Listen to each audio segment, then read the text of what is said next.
Ya, Assalamualaikum warahmatullahi wabarakatuh. And ku hai saudara-saudara lo. Gotta focus on yourself, on your faith, on your dreams, on your mind, on your health, yeah. Tengah hubung baja. Gotta work, never tell, keep your head down, find what you love and excel, yeah. Push and pull and repel any hate, go create what you want, feel compelled, yeah. And once you finally get a taste of the race, you'll never look back once you felt that. Don't let somebody take your time and your worth, just focus on yourself first. Don't let somebody take your time and your worth, just focus on yourself first.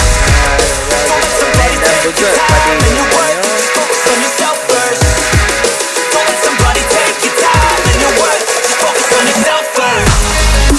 Halo bang, gimana di Padang bang? Sarawak, kampung tu bang Sarawak bang. Berarti bang, pada yang pada Merauke kan berbajau. Oh jadi jora juga bajau bang. Kira-kira apa nanti pada bulan bang? Kira saya belum.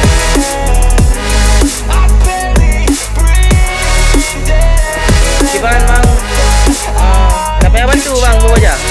Yo, I think about others way before myself, yeah. I guess that's why I feel like I go through hell, damn. Wasting time on your dreams instead of mine, yeah. About to turn this franchise around on a dime, man.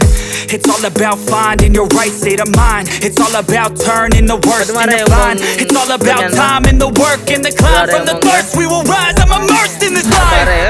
Don't let somebody take your time and your worth, just focus on yourself first. Don't let somebody take your time and your worth, just focus on yourself first. Don't let somebody take your time and your worth, just focus on yourself first. Don't let somebody take your time and your worth, just focus on yourself first.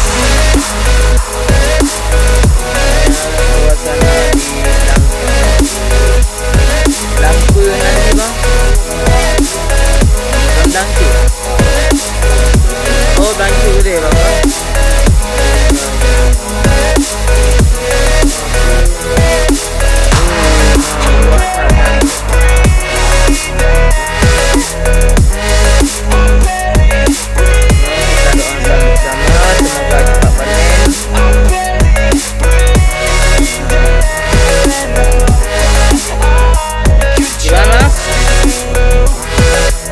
Lembah ambak orang baja nasi kansa ambak ya. Kaji kedua mentang siro dan sebagai bila di Sarawak. Gotta focus on yourself, on your faith, on your dreams, on your mind, on your health, yeah.